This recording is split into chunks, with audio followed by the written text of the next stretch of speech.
capability, depth. And I think that's become important in a lot of organizations. I'll wait to hear from some of you as to how it's panned out in some of your organizations. The other is about work, and not just sharing work, but working together as a team. I'm just making a little bit of a distinction between the two. Not just work sharing, but actually working together and arriving at outcomes, arriving at decisions, arriving at accountabilities, responsibilities, execution together. Why has this become important, and I've harped on this earlier as well, is because organizations have started to become very matrixed. Is it a business organization? Maybe yes, maybe no. Is it a functional organization? Maybe yes, maybe no. In a scenario where it's both business and functional, you don't have a choice. You have to work together. So how do we transit from being just sharing of work kind of a scenario to moving to a situation where we work together? Third is the aspect of innovation has become extremely, extremely critical. Therefore, something which was discovered yesterday may be already redundant today. And therefore, how do you create that spirit, that culture, that practice internally of being able to challenge, question, review, improve everything that you have? How do you bring out the innovation? How do you bring it out as a practice? How do you bring it out as a mindset? Right? And of course, the other aspect of it, where things have become extremely dynamic in today's world, all the time there are operations reviews, etc. Very crucial, and a lot of organizations fall within the cracks because of this, is no need to review what went wrong, apart from learning perspective. Critically important, what is the catch-up plan? Therefore, these are things that I have seen has significant changes that have been impacted the corporate world for the last several years, and it's going to continue to do so. So having said these are some thoughts, rudimentary thoughts about what are the changes that we can envisage as a re-architecture or a redesign giving the organizational framework. Really would look forward to hearing from all of you on how we can build on this, and really a pleasure being with you. Thank you so much. Thank you, Mr. Banerjee. Now I'll share some thoughts from.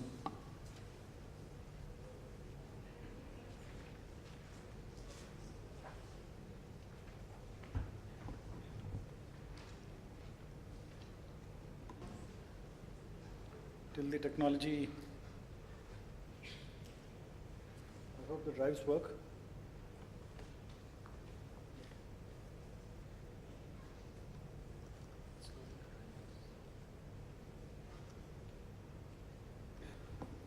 Very good afternoon. As we said, we are a little constrained on time. So I'm also going to run through, of course, but definitely highlight key areas in the field of redesign, re-architecture for competitiveness. Broadly, I thought of covering this, but I'm sure I'm going to skip a little bit of it. How many of you believe, I come from Tata, TCS, and Tata Consultancy Services is a part of Tata Group. So how many of you really believe that Tata Group and TCS have been successful business groups and companies? Anybody who doesn't believe that? Please raise your hand. So we have a lot of admirers for Tata Group. This is a basic performance model. There will be tens of these models, like typically anybody who studies OB, and I was expecting that there will be some students from the IBA. So anybody who studied OB will know that there are n number of performance models. So you broadly have the internal factors and the external factors, and these things, if they fall in place, if they gel well with each other, the company does well and be competitive in the market. Now, just look at the chart which shows how Tata Group has evolved over the years. If you go back to about 15 years earlier, large part of, or rather almost the entire revenue that Tata Group was getting was coming from domestic operations. If you look at today, which is the result of the synergy that Ratan Tata brought in and focused on certain businesses, divested certain businesses. Today we have close to 60% of our revenue, Tata Group revenue, coming from overseas operations. This was an outcome of intended redesign of so many things, whether it was strategy, whether it was org structure, whether it was the HR function, whether it was technology. So a clear proof that yes, you may have to relook at yourself from various perspectives. Look at TCS. This is a chart which shows TCS where it is. And once again, on few parameters, we are pretty much well placed globally. Now this also hasn't happened just like that. It has happened because you've consciously tried to align with the needs of the hour.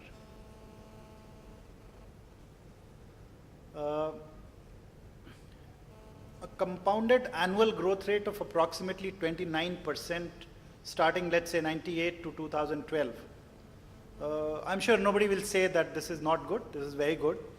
And it just didn't happen like that. It happened because certain measures were taken in between. Periodically there was a review of the strategy, review of the structure, review of marketing function, review of technology, the various subsystems that exist in a company. So you continuously need to relook at what is good and what is not so good and then do the tweaking. Okay, I'm sure many of you are familiar with this, that when we are talking about being competitive, what drives or what shapes the industry competition. This is Michael Porter. Now, if you really think about IT industry for a moment, then each of them is as relevant as it was 5 years back. There are new entrants, there are competitors. The bargaining power of buyers has improved. There is more rivalry amongst the existing players and the new upcoming players which are there. The products and solutions are getting substituted by solutions which are less complex and cheaper. And then, of course, some of the suppliers who actually supply to you, their power has also increased. So basically, each of this input that comes from the basic framework which Porter gave us long, long back, it still remains as valid as it was that day. Okay.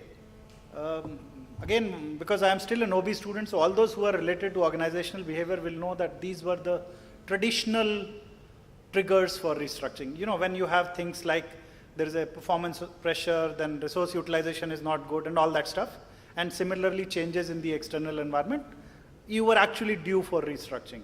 Look at the new redesign or re-architecture triggers. You don't get a decision on a typical issue in spite of few rounds of ping pong within the organization. Response time is too long. In fact, a very good indicator of organizations which extensively use emails, when your 2 CC or, I mean, BCC should not be there at all, that's what I strongly believe. If 2 and CC have more than 5 names there, you know you are ready for a reorg because nobody is going to take a decision. The opening batsman is a very fantastic concept that when you are, for example, submitting a bid, you are bidding in the market and you are preparing a proposal, whether it is in technical side or financial side, maybe a senior executive enters the room and says, who's going to own this proposal? And there's nobody who's opening.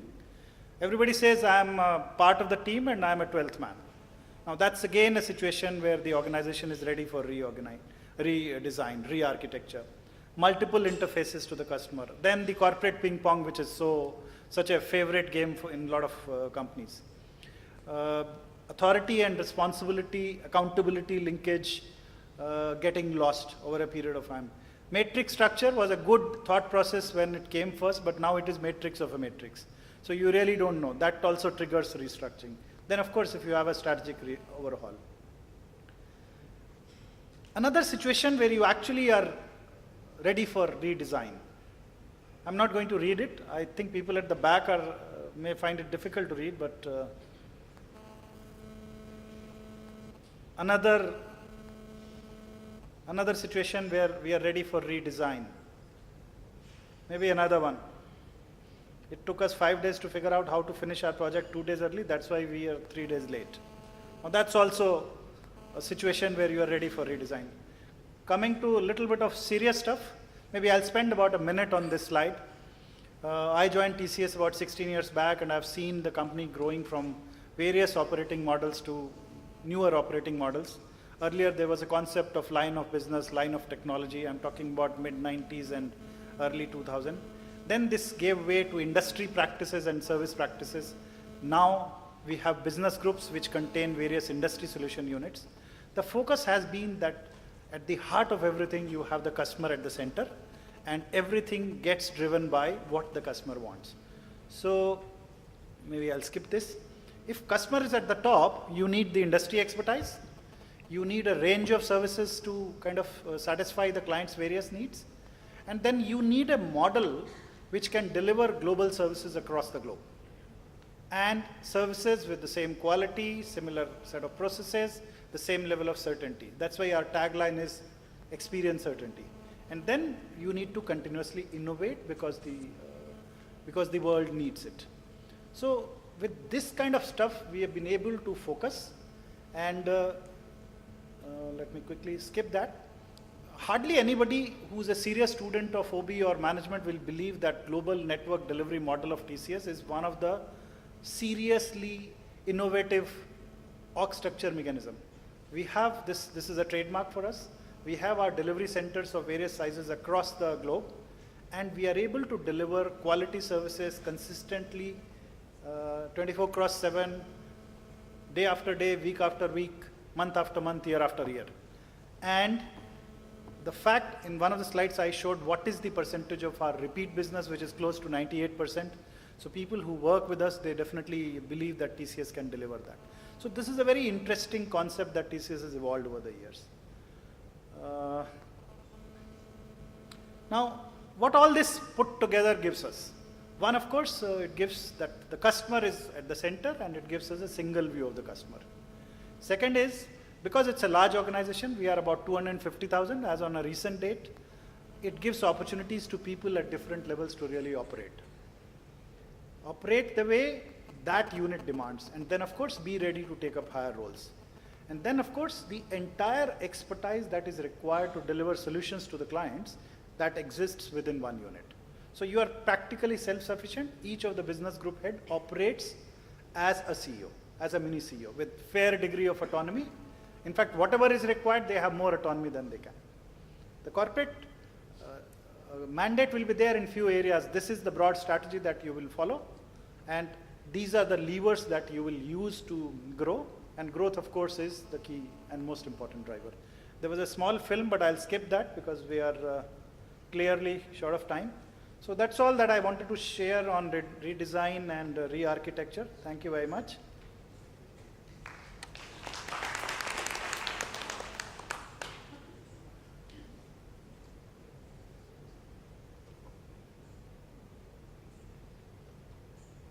Leave it right now. I'll close it later. To share his thoughts. So as I was kind of thinking and deliberating as to what could potentially provide value to all of you, and taking context of really you as opposed to just the subject, the thought that came to me was to share some of the experiences that I personally had with my company, to try and be specific in terms of maybe provide you one tip, one technique that potentially you could take to your organizations and generate some value. So that was really what went on in my mind. The topic is very vast, and previous speakers have said there'll be multiple perspectives to this topic. So let me begin by giving you a perspective of organization, competitiveness and capability. A lot of you may have heard a story about, a wild animal chasing two people or two colleagues or two friends, and in the middle of the run, one of the guys stops. So the other guy says, hey, this wild animal is chasing you. Why are you stopping? He says, I'm just stopping to wear my sneakers, right? So he says, that's crazy. The animal is getting closer. He says, I don't have to outrun the animal. I only have to outrun you, right?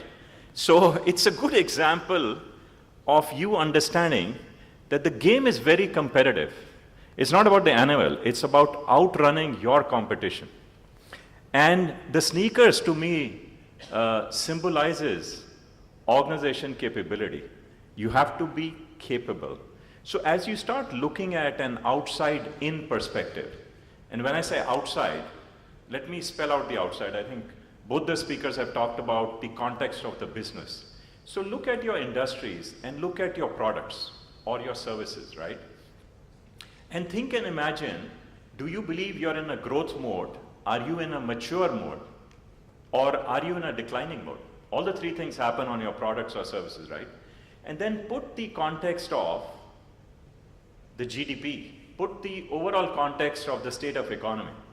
So from a double-digit GDP growth, IMF recently said India is going to be 4.9, right? Consumer sentiment even today is not where it needs to be. These are the realities. So put an overlay beyond your industry and product and services of the macro and microeconomic environment. And you could do it on a grid, and pretty simply, you will start realizing where your business is today. That's the outside perspective, because that outside perspective is critical to your business strategy. And when you can define your business strategy clearly, then frankly, defining HR strategy is no great shakes. It comes out pretty crystal clear. So today, as I look at our industry, and I'll be very open and candid about our industry, it has a lot to do with consumer